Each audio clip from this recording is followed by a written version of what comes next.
Benjamin Netanyahu के खिलाफ बगावत। जी हां, बिल्कुल सही आपने सुना है।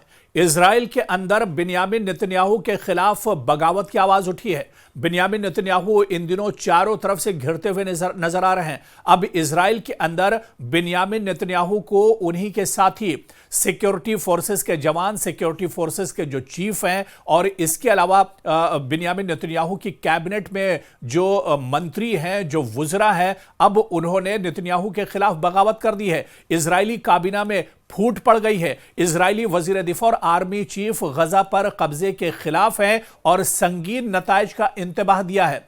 बिल्कुल सही आपने सुना है कि बेन्यामिन नेतन्याहू के खिलाफ बगावत हो गई है। इजराइल के अंदर बेन्यामिन नेतन्याहू परेशानी से घिर चुके हैं और यही वजह है कि इजरायली वजीर दिफा यानी डिफेंस मिनिस्टर और आर्मी चीफ गजा पर कब्जे के खिलाफ एक तरह से हो गए हैं और संगीन नताइज का इंतबाह दिया है, अलर्ट किया है। यह खबर बिल्कुल दुरुस्त है कि बेन्यामिन नेतन्याहू की काबीना गैर मुस्तहकम हो गई है, यानी जो कैबिनेट है इसमें अब एक तरह से दरार पड़ गई है, इत्तेहादी कमजोर पड़ गए हैं। जो अलायंस है, क्योंकि इजराइल में बेन्यामिन नेतन्याहू की जो सरकार है, यह सरकार सिर्फ बेन्यामिन नेतन्याहू की पार्टी पर नहीं टिकी है, बल्कि इसमें बेन्यामिन नेतन्याहू की पार्टी के अलावा 6 और इत्तेहादी पार्टियां हैं और पूरे अलायंस से यह सरकार चल रही है।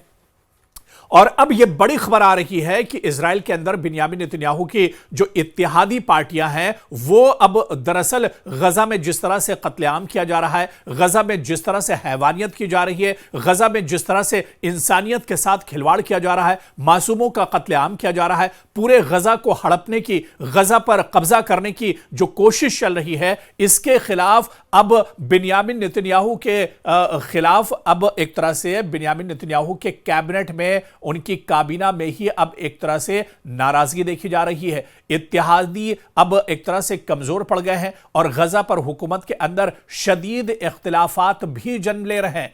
दरअसल इजराइल की सियासत में इस वक्त एक आप देखिए कि बड़ा उतार चढ़ाव देखने को मिल रहा है। वजीर आजम बेन्यामिन नेतन्याहू, जिन्हें तवील अरसे से इजरायली सियासत का मजबूत तरीन सुतून समझा जाता है, अब न सिर्फ अंदरूनी तनकीद का उन्हें सामना करना पड़ रहा है, बल्कि उनकी फौजी क़यादत ने उनके एक अहम मंसूबे, जी हां, जिस मंसूबे की हम बात कर रहे थे कि गजा पर मुकम्मल कब्जा, इस मंसूबे के खिलाफ आलम बगावत बुलंद कर दिया गया है। अब नेतन्याहू के कैबिनेट में ही अब इसके खिलाफ बगावत हो गई है और इसके अलावा जो सिक्योरिटी फोर्सेस यानी आईडीएफ के जो चीफ हैं, उन्होंने भी इस पर नाराजगी जाहिर की है।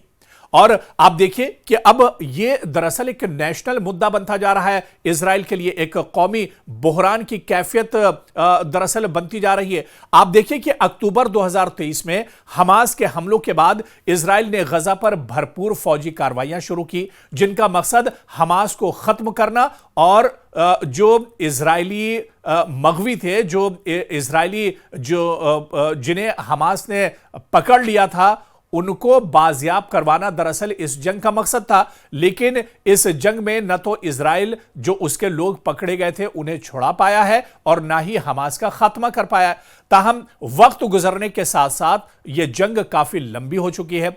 पिछले आप देखिए कि 1.5 साल से ज्यादा के वक्त से यह जंग चल रही है। इंसानी तबाही का दायरा वसी होता जा रहा है और नतीजतन इजरायली अवाम, फौज और यहां तक कि खुद काबीना में इस पॉलिसी के खिलाफ अब आवाजें उठने लगी है। यानी मुश्किलें बेन्यामिन नेतन्याहू की लगातार बढ़ रही हैं और इस कशमकश का अहम तरीन लम्हा यह है कि जब Israeli army chief lieutenant general Eyal Zamir ने काबीना के सामने खुलकर ऐलान किया कि गजा का मुकम्मल जो कब्जा है यह दरअसल सही नहीं है।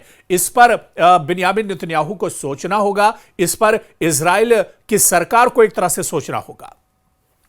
तो वहीं पर इजरायली अफवाज को एक स्ट्रेटेजिक दलदल में धकेल दिया गया है। क्योंकि आप देखिए लंबे वक्त से यह जंग चल रही है। हमास और इजराइल के दरमियान यह जंग काफी लंबी हो चुकी है और अब यह कहा जा रहा है कि जो सिक्योरिटी फोर्सेस हैं इजराइल के, वो जहनी तौर पर भी बहुत ज्यादा थक चुके हैं। लगातार वो जंग की हालत में है, चाहे वो हमास के साथ जंग गजा में हो या इसके अलावा मशरिक़ वुस्ता में ईरान के साथ जंग हो या फिर सीरिया पर हमला हो या फिर हूसियों के सामने उसकी लड़ाई हो। तो कहीं ना कहीं इजराइल के जो फौजी हैं वो भी अब काफी ज्यादा परेशानी का शिकार हो गए हैं और वो यही चाहते हैं कि अब इस जंग को और ज्यादा न बढ़ाया जाए। वहीं पर आप देखिए कि 7 अक्टूबर 2023 को इजराइल के जो लोग पकड़े गए थे, हमास ने जिन्हें एक तरह से अपने यहां कैद कर लिया था, जिन्हें पकड़ के लाए गए थे, उनकी जानों को भी अब खतरा लगातार बढ़ता जा रहा है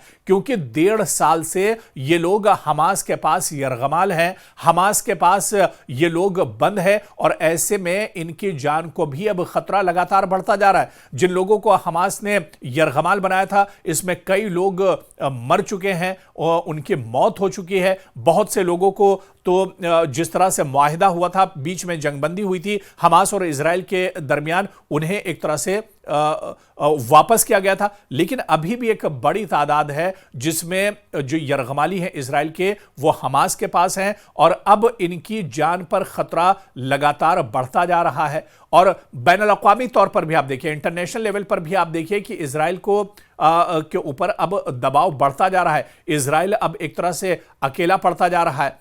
तो अब कहीं ना कहीं आप देखिए कि जो खामोश बगावत है वो अब एक तरह से जन्म ले रही है। बल्कि अभी तक तो जो तल अबीब की बात करें या हुमा की बात करें या इजराइल के जो दूसरे शहर हैं, वहां पर लगातार एहतजाज और प्रोटेस्ट हो रहा था। बिन्यामिन नेतन्याहू की सरकार के खिलाफ आवाजें उठाई जा रही थी। लेकिन अब पानी सर के ऊपर हो चुका है और अब आप देखिए कि हालात बद से बदतर हो रहे हैं बिन्यामिन नेतन्याहू के लिए, क्योंकि बिन्यामिन नेतन्याहू की काबीना के अंदर ही अब उनके खिलाफ बगावत हो रही है, उनके खिलाफ आवाज उठ रही है और आर्मी चीफ ने भी इसके खिलाफ अब एक तरह से बयान दे दिया है। तो कहीं ना कहीं नेतन्याहू और उनके हामियों ने इस मुखालिफत को बगावत का नाम दिया है। और आप देखिए कि इस पूरी बगावत को जो मामला है इसमें बिन्यामिन नेतन्याहू के जो बेटे हैं वो भी शामिल हैं। बिन्यामिन नेतन्याहू के बेटे आयरन नेतन्याहू ने जनरल ज़ेमर को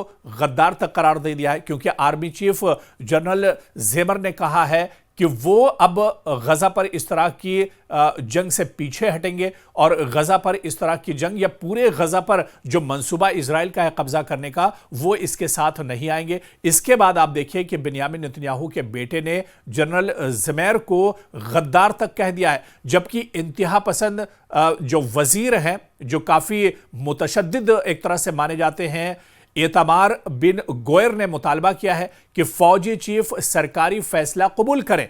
तो अब कहीं ना कहीं आप देखिए कि आपस में ही जो सरगर्मियां हैं वो बढ़ गई हैं, आपस में ही जो मतभेद हैं वो अब एक तरह से खुलकर आ रहे हैं। आर्मी चीफ ने कहा है कि वो इसके लिए तैयार नहीं है, जबकि उनके जो काबीना में जो बहुत मुसलमानों के खिलाफ एक तरह से बहुत ज्यादा गहरी सोच रखते हैं, मुसलमानों के खिलाफ अक्सर जहर उगलते रहते हैं, मुतशद्दिद सोच के और इंतहा पसंद सोच के जो वजीर है बिन्यामिन नेतन्याहू की काबीना में, इतमार बिन गोयर ने मुतालबा किया है कि फौजी चीफ को यानी आर्मी चीफ को सरकारी फैसला कबूल करना चाहिए। यानी बिन्यामिन नेतन्याहू और उनकी काबीना ने जो फैसला किया है कि गजा पर मुकम्मल कंट्रोल किया जाए, इसको उन्हें एक तरह से कबूल करना चाहिए। यानी अब काबीना के अंदर ही इस पर एक तरह से मतभेद बन गया है।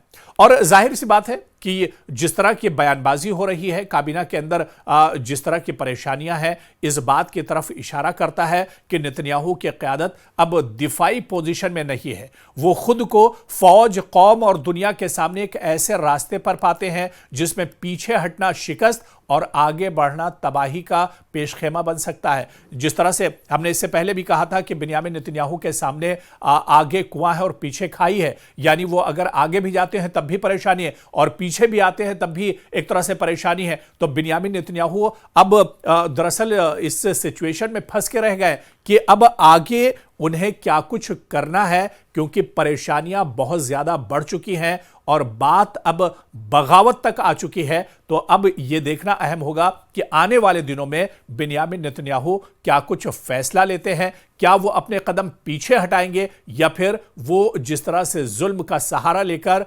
आगे बढ़ रहे, क्या वो इसमें आगे बढ़ते ही जाएंगे? ये देखना भी बहुत अहम होगा।